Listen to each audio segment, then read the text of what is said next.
Bonsoir, bonsoir, bonjour. C'est Congo News 24. Bande Konanga, comme toujours, avant de commencer notre émission, nous disons merci à Dieu. Nous disons merci à nos chers abonnés et téléspectateurs qui nous suivent partout dans le monde et en RDC. À la une, Fally Ipupa, nommé ambassadeur de l'UNICEF en RD Congo. Bandeko, Fally Ipupa a nommé ambassadeur de l'UNICEF. Boko yoka, message, il a Fally, peut-être qu'on développe ensemble. Deuxième point, chers téléspectateurs, la ministre de formation Kabenga, tentative de détournement, Bandeko et sa somme, 778 000 dollars. Bandeko, la ministre de la formation, Oye Salami, IGF à Kangi. Alors, toko développons ensemble. Troisième point, Bandeko Nangai, Fachi a décidé. Célestin Mbala et son équipe bazo quitter état-major. Bandeko, retraite forcée.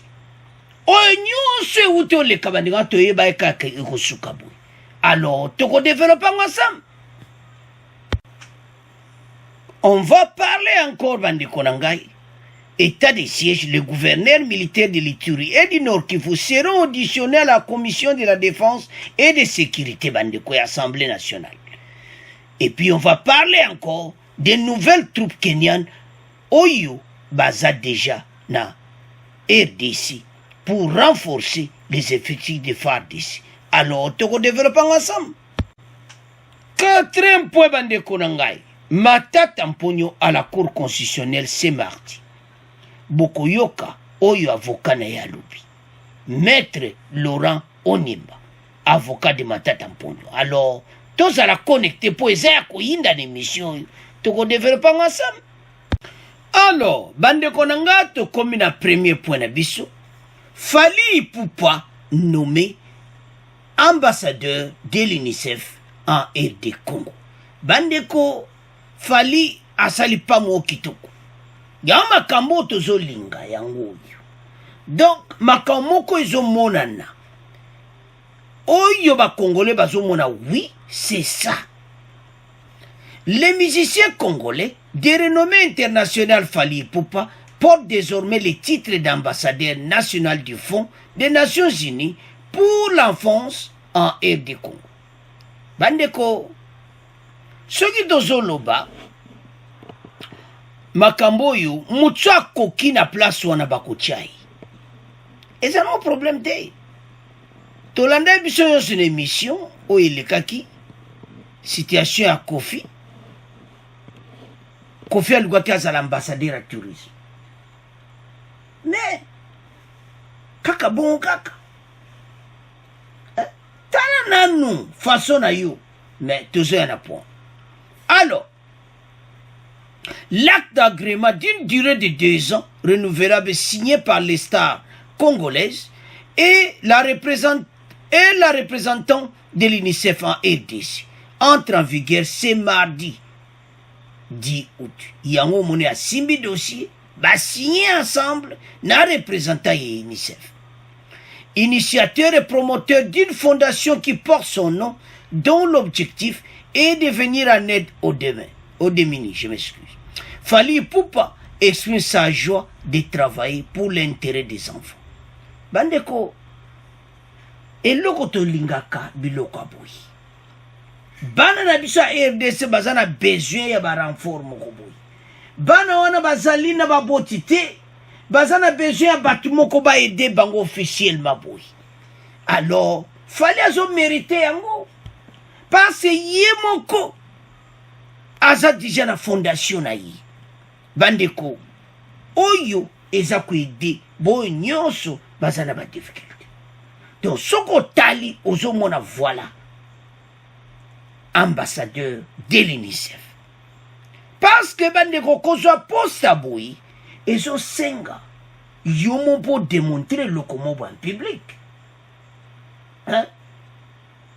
awa tozoloba ngo ke toza contre Kofi te parce que Kofi Olomide asengaki azala ambassadeur ya tourisme dossier ne toyebi te côté niveau ekomi mais tozotala l'acception na bafondation sur salasala biloko mo boye biloko mo eza koede eza kitoko trop mpo na mboka kozala ambassadeur soki baponi yo eza honneur ya pays na biso ya RDC parce que UNICEF eza monde entier akotambola mais awa na RD Congo ye ambassadeur donc c'est ça abano kende ba réunion ya UNICEF et puis ye loko aza star international UNICEF pe bako profiter na yango alors sans plus tarder toyoka Fally Ipupa bongo to continuer émission na biso. Dans l'actualité, sachez aussi que l'artiste musicien congolais de renommée internationale Fally Ipupa porte désormais le titre de l'ambassadeur national de Fonds des Nations Unies pour l'enfance, UNICEF en RDC. La signature de cet agrément d'une durée de 2 ans renouvelable a eu lieu dans les locaux de l'agence onusienne hier à Kinshasa. C'était entre la star congolaise et le représentant de l'UNICEF en RDC, initiateur et promoteur d'une fondation qui porte son nom et dont l'objectif consiste à venir en aide aux démunis.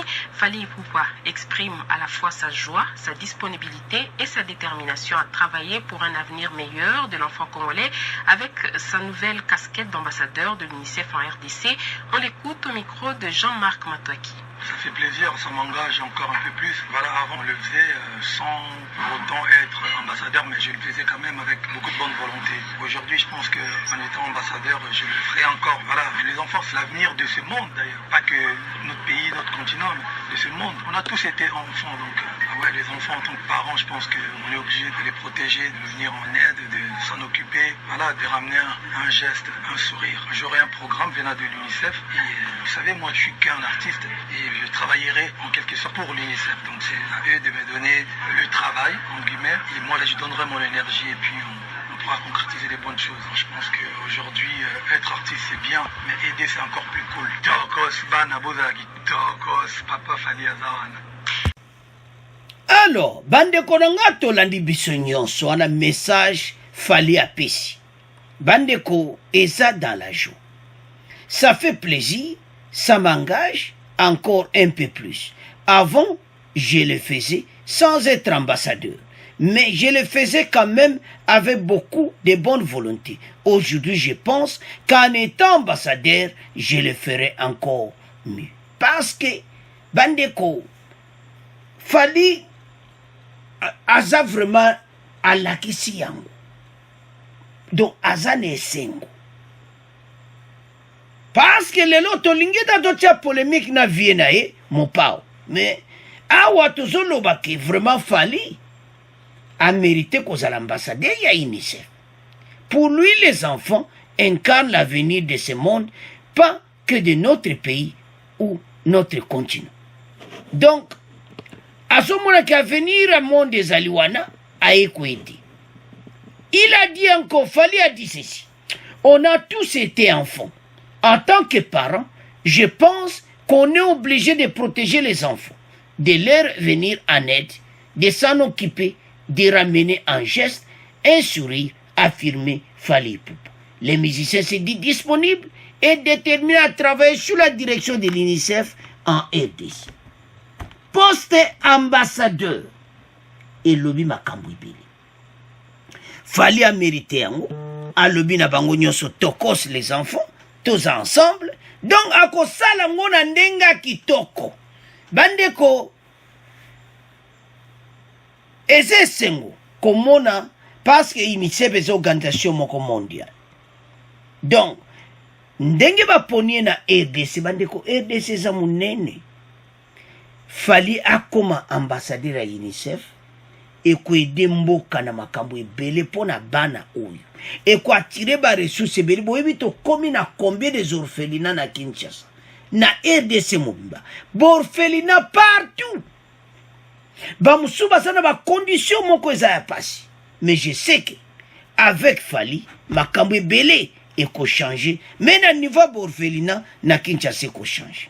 Alors, tokomi siko toloba MP avec Kofi oyo akendaki koluka na émission elekaki tolobaki akendaki pa modero po akoma ambassadeur ya tourisme. Kofi azomikotisa deja na kati ya makambo oyo ya politique. Donc donc yepena zo se forcer pour le moment. Pourquoi tozoloba bon? D'abord, na mois de juillet a adhéré comme membre ya AFDC ya Bayati. A signé batu nyonso batalaki on a ba réseaux sociaux. Et maintenant après avoir koloba na gouvernement za bilan moko négatif, Kofi akeko mona modero azana besoin ba pesa ye poste comme ambassadeur à tourisme. Kofi makambo nyonso ba méritaka. Tel exemple ya petit na ya confiance Fali Ipupa, mais tala ndenge bapesi ye batu nyonso baza ko admirer, batu nyonso bazo betela Fali maboko, batu nyonso basepeli nango. Mais pourquoi tamu yo Kofi okene ko senga poste ya aux ambassadeurs à tourisme? Pourquoi batu babutaki? Pourquoi? Donc Kofi, point d'interrogation. Tala ndenge yozo tambola na RDC soko vraiment zo sunga mboka et kozala bien sunga bo bazo souffrir. Alors awa tozo tiana biso polémique mais tolobikaki Fali a mérité kozala ambassadeur à UNICEF. Donc c'est ça. Alors bande konanga Kofi a sengi ba poste to éviter so ba ko pesa mais wa to tika ngona bino. Alors, tu comment qu'il y a deuxième point. Bandeko deuxième point oyo ezo sala ngai nzoto malili. Ezo sala maman, ba mère. Hein? Pas maman tu respecte abino trop. Mais maman continue à kati makamba détourner. Donc, ezo sala plaisir ti. Hein? Ça me fait mal. Na yebite na omona ndeni na kolobela yango te pasi baza ba maman. Mais maman côté na masolo oyo. Maman za fo masolo. Maman na ngai. Oya kotika bana na yo. Tala ndiko bundi na politique. Tina union sacré fatia chiyo ministre ya formation.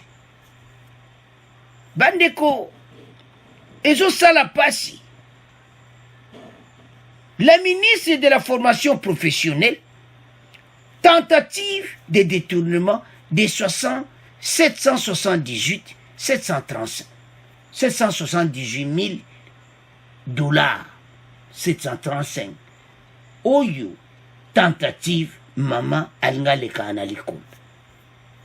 Maman vraiment ezo sala nga pasta na omona maman alingete akangi.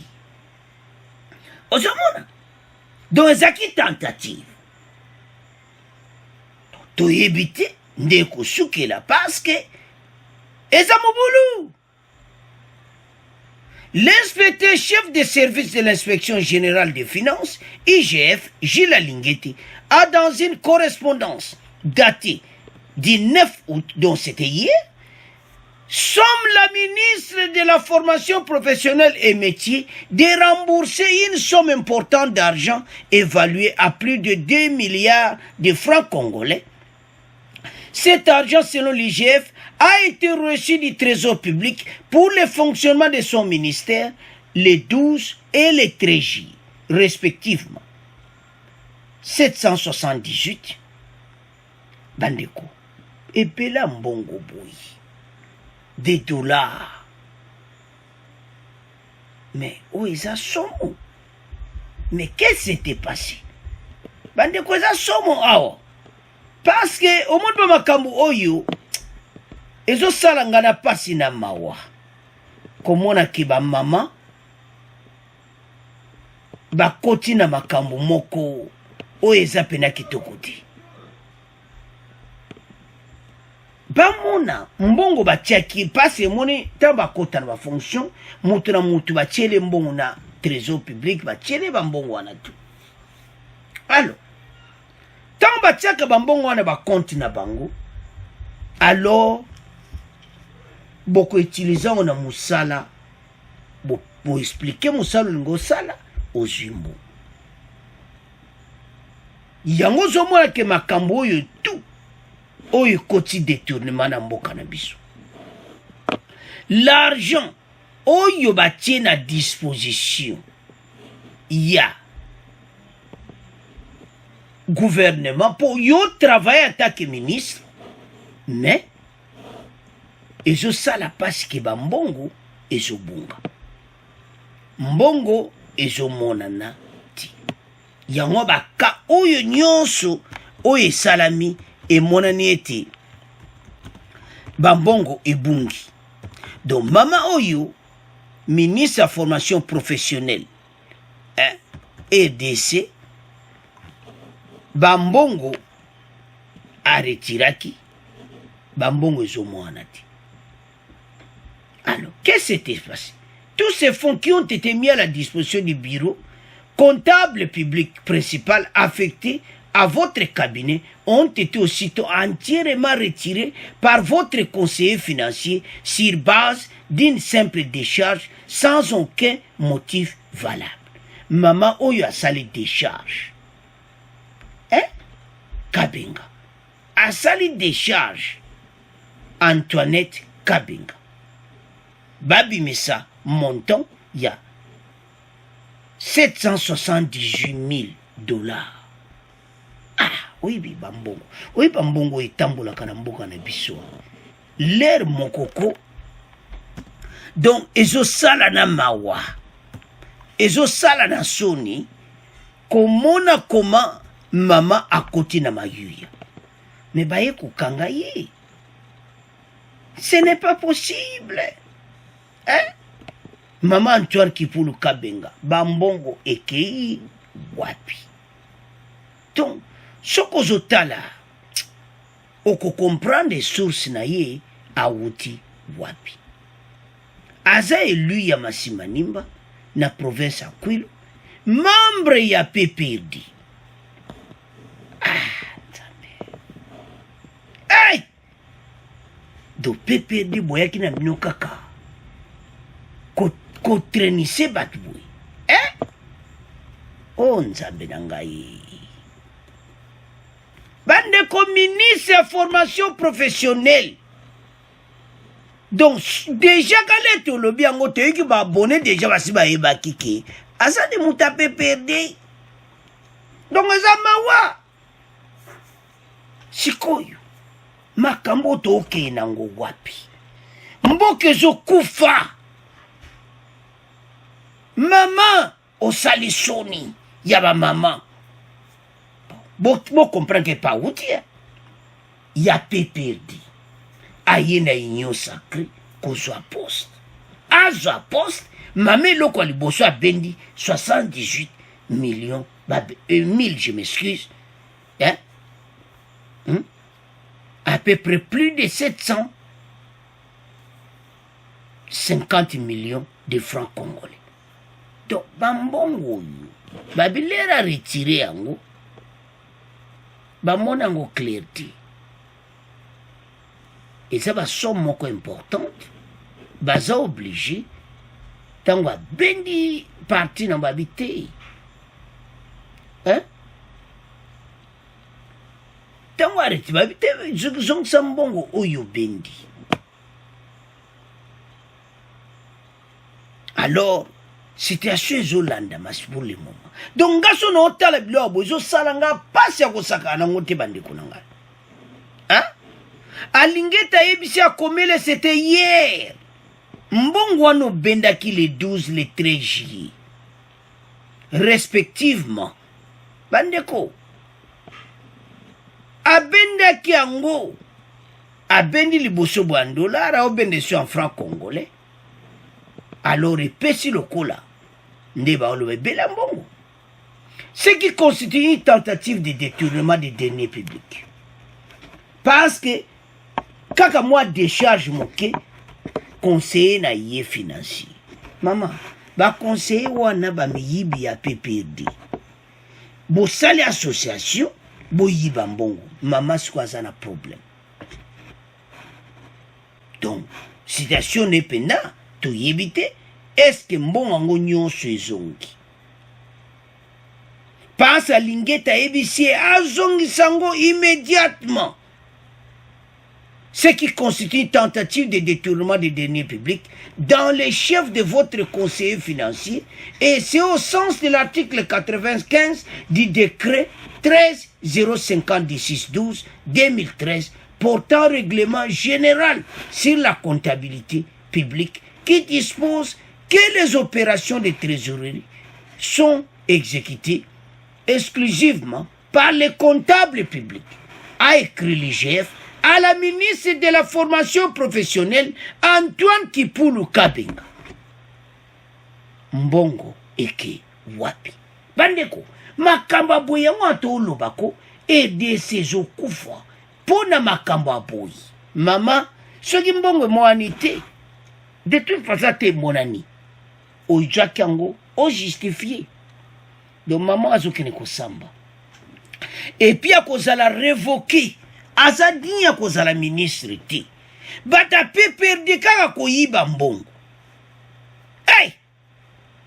Donc lebo kendaki lero zaki na pe perdi mama nanga mama mama Kabenga Antoinette Kipulu Kabenga mama na biso avec beaucoup de respect mais tant bozala ki kuna bazaleka ko traîner bino ke soko komi obendi likonda okomi obendi balar donc mama bino okomona ta dollar elekate muta pepe de sa muka dollar ni c'est rouge mais pourquoi bozo sala makaba bo détruire mbokabo bande ko bato ba mystique même na nzela so muka bien dollar do akosa l'accident na volant bata pepe de ba lela dollar na ndenga mukiti mais kaka ya trésor public bande ko Batunga na yebiti. Aze lui a PPRD. Détournement. Alors ba pesiye un délai. Immédiat ba komela ki lobby ke mbongo ne zoga rapide na trésor public. Mbongo retiraki. Mais botala bino moko. 778 000 au bendi.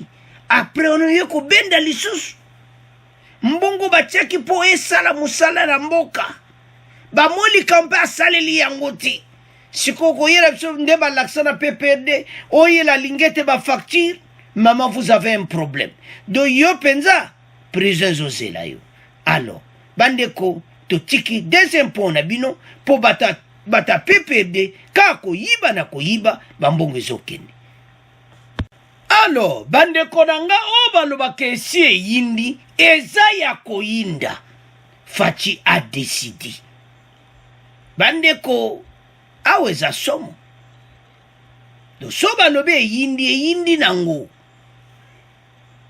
Alors, awa toko banda d'abord nanuna ba nouvelle oyo tozui ya ba troupe kenyan oyo baza déjà na Nord Kivu pona kosunga FARDC. Et puis tokoya na état de siège. Et puis tokoya na oyo bomimboka. Fachi a décidé, Célestin Mbala va quitter l'état-major et son équipe. Retraite forcée de Mbala et son équipe. Bandeko batie ba kombo ya na état-major oyo nyonso baza kokiti.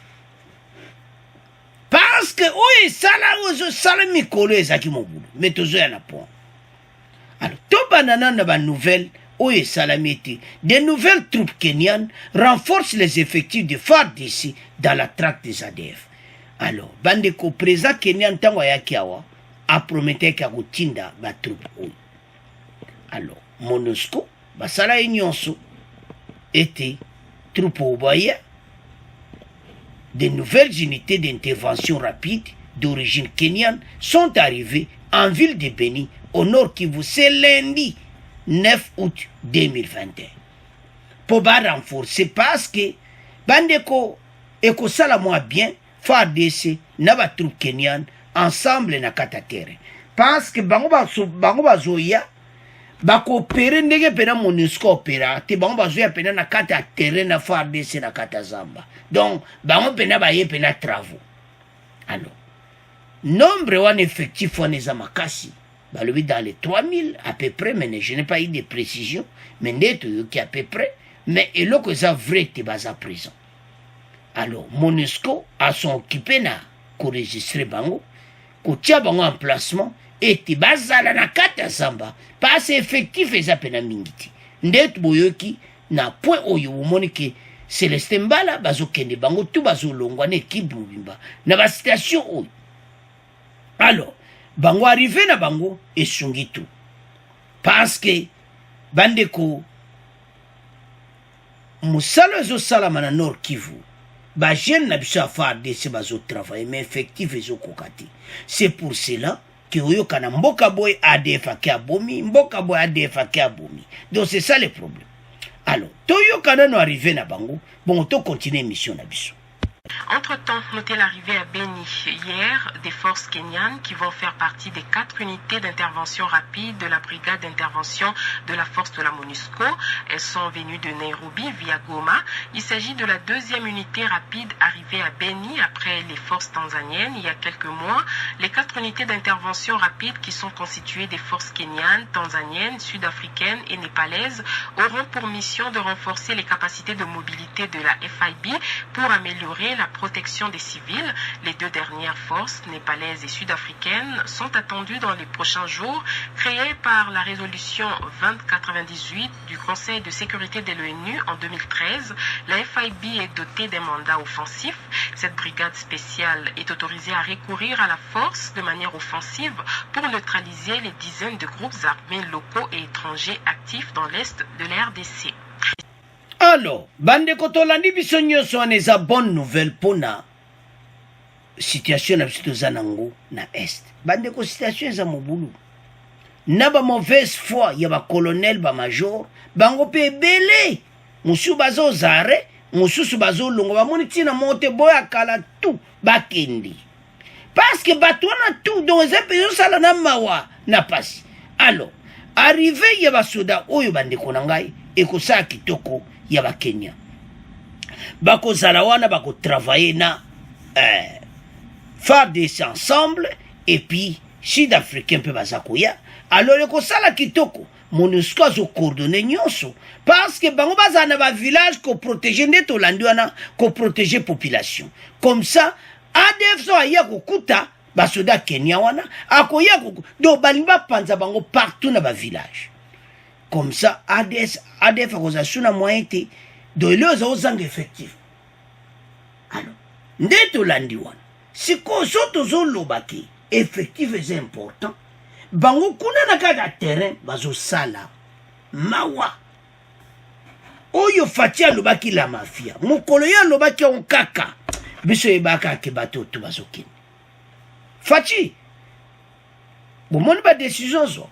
Akendarango propre na yo muto salaki mabe ozatan likamoko te okomirmire obwena bwe parce que ba preuve ezali que travail zo salamati. Alors fatia du décision état major mobimba eza balaye bazokende totieli bino botanga parce que oyo wuti koleka bandeko na ngai bandeko tolandaki interview ya député wana ya Ituri asolaki na Celestin Mbala bakonvokaki. Il a été convoqué même na RTNC lekaki ke Celestin Mbala azaki bango tout baki convoqué même ozomona ba gouverneur militaire tozoya na point na bango bazaki pe convoqué. Pays oyo ezosenga makambo ezala propre makambo so eza pena propriété et que ça la vérité. Plusieurs officiers supérieurs de FARDC sont éligibles à la retraite de cette année. À cet effet, le commandant suprême des forces armées de la RDC, Félix Tshisekedi, réorganiserait très prochainement l'armée congolaise. Bandeko azako réorganiser l'armée congolaise mobimba. Parce que makambo nyonso et monana disusuti. Ba bêtise otozo yoka makambo ezoyoka moyibi ya bambongo makambo otufatia aza ko réorganiser très prochainement na mikolo kako ezoya armée na biso. Donc banda na en tête le chef d'état-major na sous-chef d'état-major bato wana tout bazokite armée tozobenga ngo retraite forcée de Mbala et son équipe bandeko mbebe eza makasi ezosala pasi faci ndenge aza wana do aza na kolera kosakana nango te asengi bango bakendi. Des dizaines d'autres généraux et colonels également visés par cette retraite vont prochainement faire les adieux au sein de l'armée congolaise. Après Célestin Mbala, l'équipe Nemubimba est commis une dizaine de généraux et colonels Bangwana tout. Bazol quitté Fardis. Parce que bakoka qui était précieux comme qui na niveau ko sakano te biso yeba kaka. Juka ko Célestin Mbala zaki interpellé. Tobi citation ici. Biso Tobi général Léon Kasonga ou à sa porte-parole à Fardis. Et ça mawa na brigade Sylvain Kengeboyebi à Lubaki Lobby à partir ya état de siège yé pas aucun. Parmi ceux qui sont éligibles à la retraite dans les forces armées de la République démocratique du Congo, il y a notamment le chef d'état-major, Célestin Mbala, les deux porte-parole de l'armée, Léon Kasonga, Obozo Monana Kota Célestin Mbala, et puis Ouazana Sawa, Sylvain Eking. Le général Michel, sous-chef d'état-major, Ouala Nimbala, Yepa Zokende, et puis Ouaza chargé à renseignement. Il y a Fardis, Yépé Azokende. Donc, équipe Mobimba, chef d'état-major, sous-chef d'état-major, les porte-parole, Batouana Nyonso, Bazokite Fardis. Bandeko, passe armée Kotambola Bongoti. 23 millions et au moins en ati. Bakangi vingtaine de colonels et de majors. Mais bino n'état-major beaucoup résisté. Et toyeba que c'est impossible, Célestin Mbala une équipe ne va résister. Toyeba que bazo kendi. Mais boyebi fachi. Alinga makambo à la propre. A mon seul moyen. Bojo a retraite moko forcé. Bango bako au travail, bazana baje, bazana mikolo penate. Mais oyo babenga ango retraite forcée. Parce que Taliban, comme il a âge à retraite. Mais pourquoi? Détournement à Katia Fardis Seliki. Batu baken état de siège, yémo président de la République a okuta mafia dans l'armée. Bako résister ndengeni toeba ina bisoke eko suka nango boyi. Ah, bandeko. Fachika kati état de siège. Bandeko eke bato yo batambola na gouvernement Kabila baza mystique ba colonel. Bandeko kaka leba nommé état de siège ba bendi ba lare état de siège. Donc bazo banga na bangote. Donc na éviter ou bien ça conduire bat ba yiki ba okanga bango. Maïbi na. C'est ça où je ne comprends rien. Moi zo mona bien bazo kanga batu. Normalement bazo mona facha zo kanga batu. Bango ba ko yiba te. Mais on dirait bazo meka. Ato meka le mse ko simba. Yo bangani. To meka. Allez, colonel, na général, babani bako. Ba m'équipe, ba monke copie na mo sanini et simbi. Ba bendi bala. Ba le kanango. Bande konangai. Bota la place armée na bise koufi. Armée ezalaki plein des infiltrés. C'est quoi? Et ça problème. Nani akozala chef d'état-major. Bande ko situation eza somo. Fatine azawana ayebi déjà oazo remplacer Célestin Mbala. Alors oazo kota wana Fachi bo banda kaka ta loi tiani yango ka lera ngo. Botala biso mutu ko remplacer Célestin Mbala. Père et mère congolais. Pour botala ndenge armée koufi, botala ndenge armée par terre.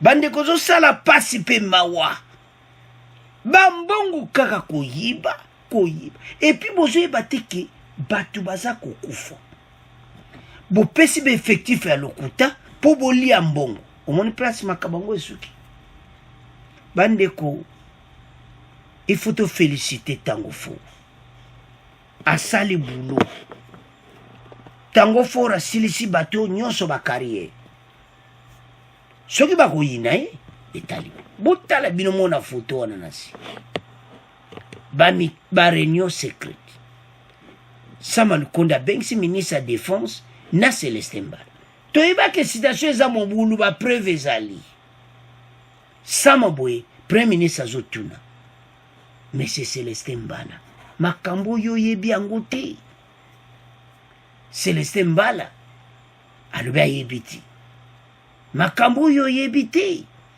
bandeko parce que makambo nyonso ça passe eso se passe au fond pomone pas tokomi ba message ya bakongolais yokani bakongolais bazali na pose te babala ye arme omobima balongola yango alo yango message yokani Celestin Mbala et son équipe bazokite état-major mbebeleki totie wana bozomona sous-chef d'état-major Michel sous-chef d'état-major en charge des renseignements yépe accueil le général Kalanga yépe accueil donc bandeko batwana tout pas ce Tango Fort makamaki na okuta kuna bi non o tozoboma mboka alors état de siège bandeko donc travail na Assemblée nationale balaliti les gouverneurs militaires de l'Ituri et du Nord Kivu seront auditionnés à la commission de défense et de sécurité dans l'Assemblée nationale. Babengisi Bangopi. Les deux gouverneurs au Tchekuna Nord Kivu, Bangopi bakozalo auditionné, nde basalaki Celestin Mbala pour audition. Te ko souke la Bangopi mibali. Parce que Celestin Mbala ba interpella qui est d'abord, après, tala ou lié retraite forcée bazokiti.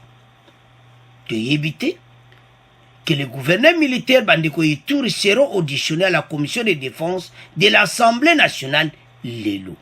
Mardi, bakotuna bango qu'est-ce qui se passe? Kuna toyo kibui, toyo kutana terrain 189 barrières. Ba barrière ya kosenga bambongo. Bino boyebi yango te. Bande komboka ezo changer ba congolais bo fungola misu. Fatia ye ko bongsa mboka na nenga muketi. O balobaka esi yindi eza ya koyinda. Partout interpellation, partout convocation. C'est quoi yo? Bo pesa fachi faute. Oh la République des juges. Mais bino bozo yiba yako sani. Yako kanga bino. Bande ko 20 colonels et majors aux arrêts. Et quelques généraux bakangi bango. Tango Fort tango akuti suka na poto. Vous comprenez que na kati état de siège, batu basasa ba barrière basenga à 500 francs congolais. Na mokolo bakosala combien? Tamba du 500 francs, c'est sali 1000 francs congolais. Pauvre congolais qui n'a pas débrouillé, azoya na nzela akuta barrière. Na barrière wana okuta na ba groupe armé baza pembeni wana. Nzambe na ngai toyebaki ke oyo ekosalama. Alors tozo féliciter son excellence Antoine Félix Tshisekedi Tshilombo pour oyo asali na tomona te balayage armé mobimba bino tout retraite forcée tant le commandant suprême a décidé et s'il est masole sili arrivé ya armée kenyane et qu'on sunga mwamuki. Mais toyo kana mwa extrait oyo. Kapona ko renforcer état de siège. Ndenge bazo bengisa batu parce que ministre de la justice azaki convoqué. Pour la justice militaire pe batu wana bazo kanga. Kangi bango batie bango dia na prison bas ministre de la justice pe azaki convoqué. Alors toyo ka extrait oyo. Bon to continue mission na biso. Monsieur, bonjour. Rendre l'état de siège plus efficace en vue de garantir l'atteinte des objectifs attendus, c'est la démarche que mène depuis quelques jours la Commission défense et sécurité de l'Assemblée nationale. Pour ce faire, elle a entamé des auditions des membres du gouvernement directement concernés par la gestion de l'état de siège. Ces derniers répondent aux préoccupations des députés qui procèdent à l'évaluation de la situation dans les provinces de l'Ituri et du Nord Kivu, 3 mois après la proclamation de l'état de siège. Hier, c'était au tour de la ministre de la Justice à se soumettre à cet exercice après son homologue de la Défense la semaine dernière. Nous avons été à la commission, nous avons entendu les différentes préoccupations soulevées par les députés. Nous allons revenir dans 48 heures pour donner nos réponses, a affirmé la ministre de la Justice, Rose Mutombo, au sortir d'une longue séance de travail avec les députés de la commission.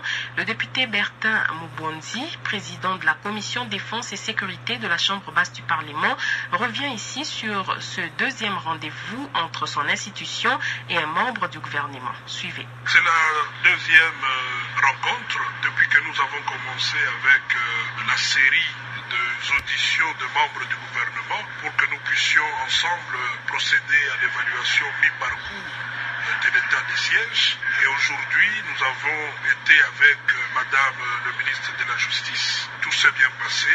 Les députés nationaux ont posé toutes les questions. Maintenant, on attend qu'elles reviennent le mercredi pour répondre aux différentes préoccupations des députés. Mais sinon, nous retenons que c'est une démarche qui nous permet de comprendre, de voir clair, mais aussi de soulever pour certains députés des questions assez pertinentes qui pourront certainement servir les membres du gouvernement pour essayer de recadrer les choses et améliorer pour que l'état de siège puisse produire les effets que nous attendons et que le chef de l'État attend, la paix mais aussi la sécurité à l'est de la République. Alors, Bande Koranga, nous avons suivi. Par cet état de siège, comme Kitoko. Yango bazo convoqué bango nyonso na Assemblée nationale. Bandeko, eza pasi pema. Potopoto ekoti na kati ya armée na ndenge mokali kola mbongo. Batu bazo perdre ba vie na bango. Yango boni baza ko interpeller bango nyonso. Basoli na ministre de justice, parce que justice militaire, il faut ezalabi parce que bato atu bakangi bakende prison. S'organiser na bato bango pe babanga bamona ba parce que jusqu'à présent ba congolais ben bayoka ke général Bobakangi général ba côté prison mais bazoka na ba prison bazoka ke ils sont aux arrêts mais banga ba yeba les vérités yango ba bengzaki ministre de la justice aye biso ba nanango bakangi. Et pourquoi? Pour rendre efficace l'état de siège. Parce que bambongo ebele et bungi l'état de siège bandeko nanga. Toko continuer boité ou eza pays na biso ba congolais bazana posa mboka na bango na est souffrance ya bandeko esila. Bandeko ba souffre mingi. Fati yemoga zalaki na kata terre moni poto bi non. Oh c'est trop. Atakuto bandeko. O eza milimo abatu. Bakokite kusala makamwe batu baza kukufa bango bazo koma na kati bao vimisa ba poche yango fatia la mafia dans l'armée alors que peuple aza kukufa. Ce n'est pas possible. Alors beffectif pe ya ba soldats étrangers ba konkoya ya ba Kenya bango wana sud-africain baza na nzela alors état de siège oyo to mona clair kalati mais tous en espoir FARDC bendele kweyati yo mutu olingo ya bocha mobulu yo ndio kotika biso ondio kite FARDC alors ebele bandeko bazo zare sikoyo ba congolais botala musala facha za kusala to komi na pwana sikoyo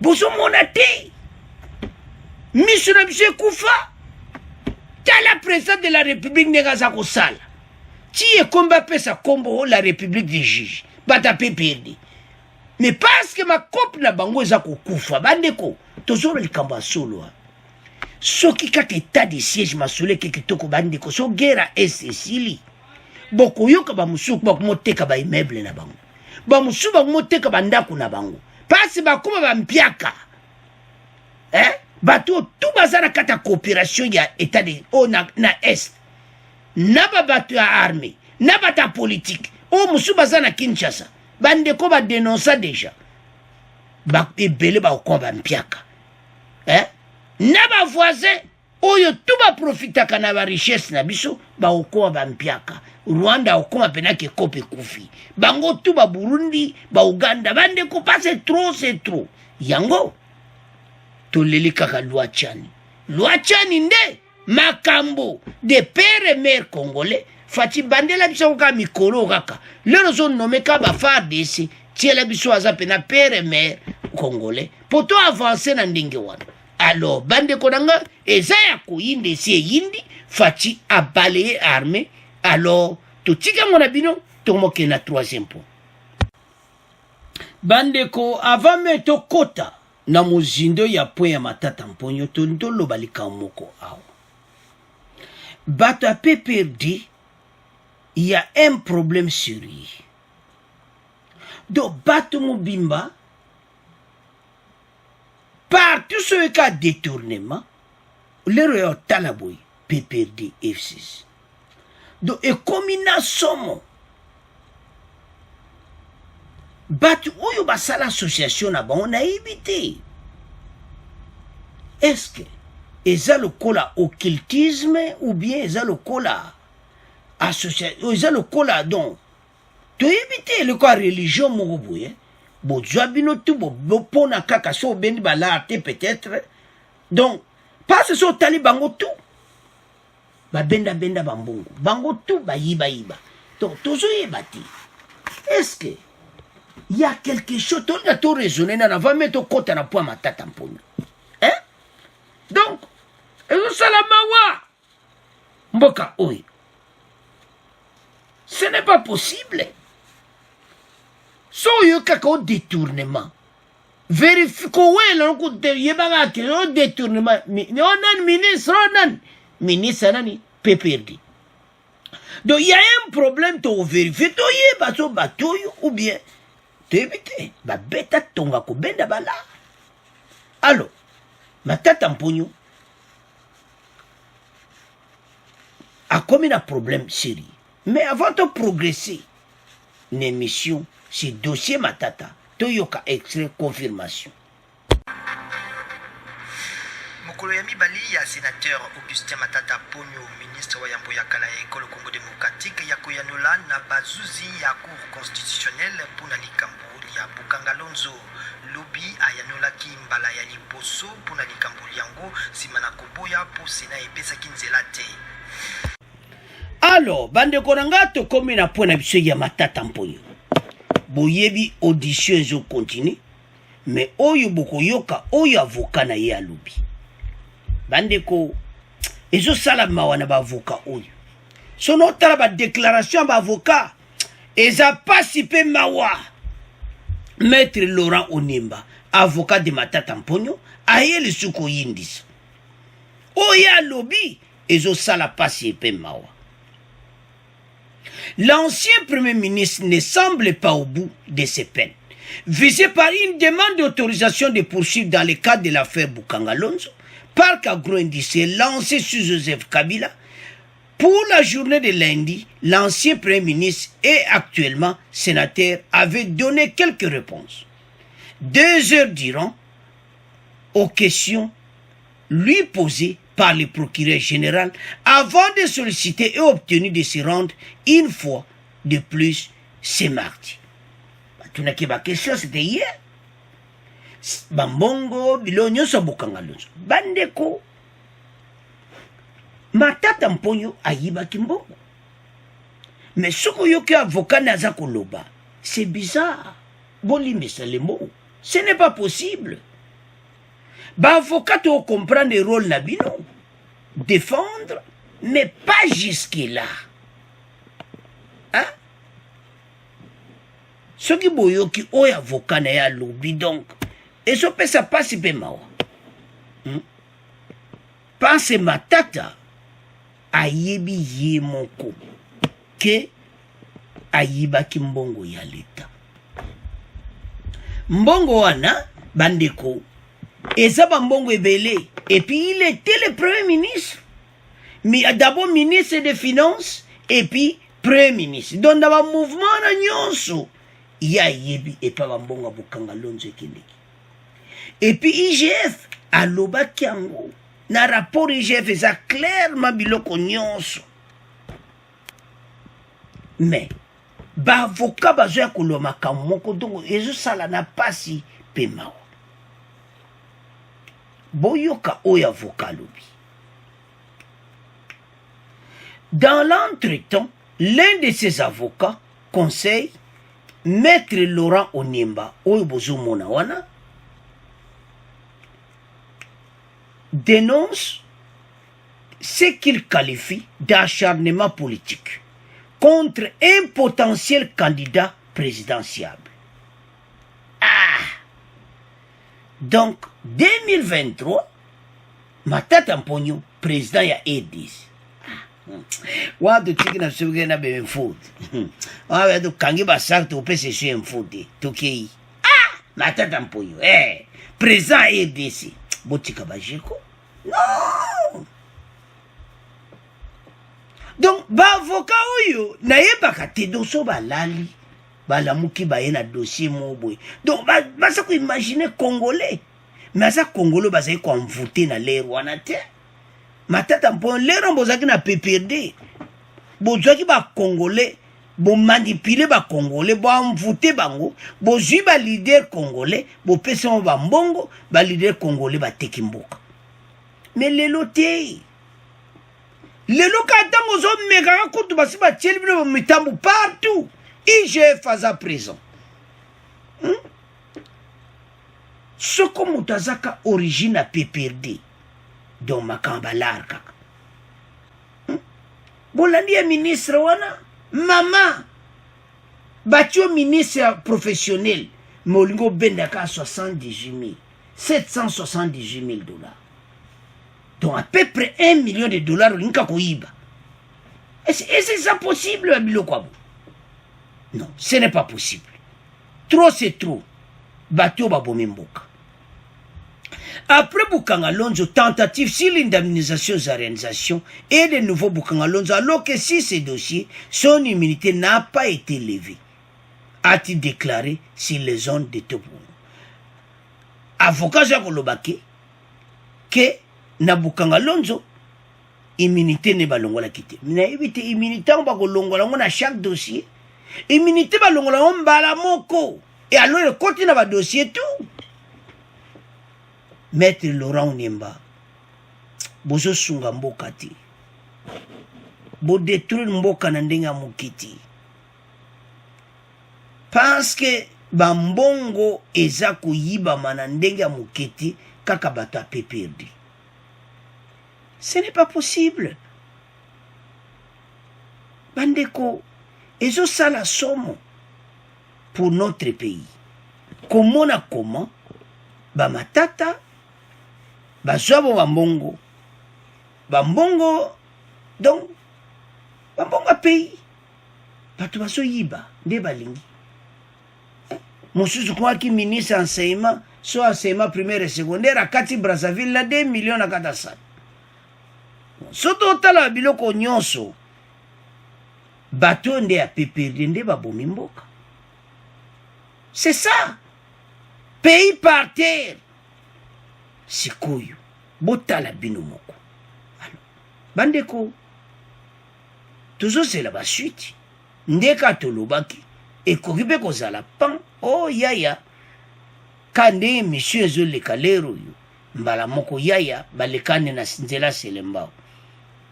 Ou bien, ba promette sou moko mususu. Mais, ba avocat oyo. Elo tonto beta seti. Bozo zambon, mais voyez la ba ukotia ba polémique moko do makamo ezan parce que mutumote a voté Matata Mpogno comme président de la République. So Matata Mpogno comme sommet de l'État. Mais mbongo nyo seketi. Déjà Bukanga Lonzo yango tweke yango ba Hollanda mais comment mutaba ko poser be candidature.